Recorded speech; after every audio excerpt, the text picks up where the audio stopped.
Hello everyone. Just making a quick video about my next restoration project. This is by far the largest restoration I've ever taken on. Um, this is an IBM System 32. I got this from someone in Landrum, South Carolina, just about 20 minutes away from me.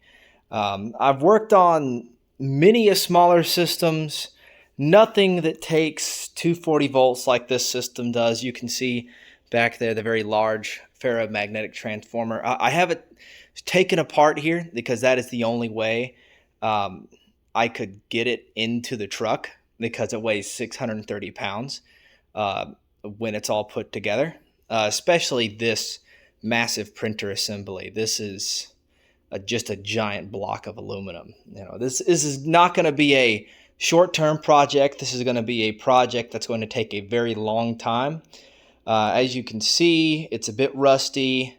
The rubber on it is, especially on these wheels here. I do have the belt and everything like that for the printer. That all needs to be redone. Of course, I got the CRT module, the mirror box, which for those of you who don't know, this CRT fits in that little hole there and faces up, and there's a mirror box that shows you the display. So a little bit about this system. This is IBM's first, I would say, fully single-user interactive a machine. There was the System 3 beforehand, which is the first of their mid-range line. That was more or less a batch processing system. There was an optional CRT, but this is essentially just a big desk when it's all put together. This would sit on top of that area there. And there's the keyboard housing, and for anyone that's into keyboards, this is an official beam spring here. So, and it does feel very nice. But yeah, essentially a user would sit down at this machine, do all their computing on here. Usually how you would get data into the system, you would have data entry terminals that wrote software on a floppy disk. That would be there. And of course, obviously everything else would be stored on this hard disk. I'm not 100% sure. I'm just starting on this project. Basically, the only thing I've done to it at this point is obviously get it in here. I actually have started cleaning some of the cards. So as far as the actual computer piece of this machine, this is it.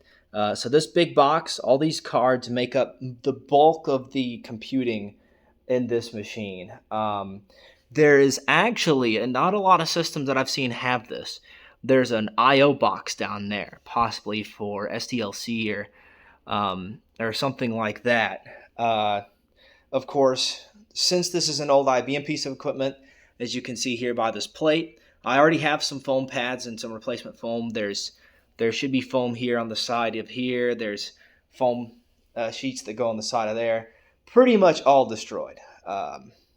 So it's going to need a lot of work, a lot of rust. As you can see, this hard drive, of course, is absolutely massive. Luckily, it seems to be in pretty good shape, just a bit dirty and grungy like everything else. Like, if you're wondering what this gray stuff is, this is all disintegrated foam. But I'm hoping I can get this thing up and running. All the main pieces are here. It's just going to be a lot of work getting it cleaned up. I'm going to look into powder coating some of the pieces.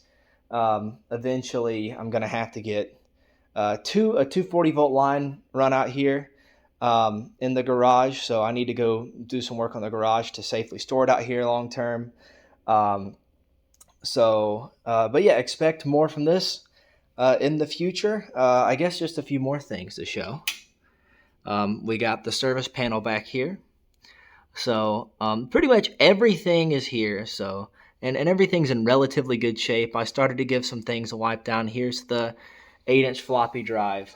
But yeah, so this is a 240 volt unit. They did have a 120 volt version of this, but I believe that's 30 amps that it requires. So in my specific instance, since it's going to be out here in the garage during the restoration process, It's I actually kind of like that it's 240 volt a little bit better. Um, so one thing that I did get with this system that I think is going to help me a lot in its restoration is the original service manuals, which this one is actually very nice because it is tied specifically to my machine. So if I open it up here, there's a full troubleshooting guide. There's information on the hard disk, servicing that. Same thing with a floppy drive. And luckily, there is a lot of information on the printer. And that's probably going to be the hardest thing of this about this system to get it fully up and going is the printer because it's so mechanical. And there's a lot of rubber parts, lots of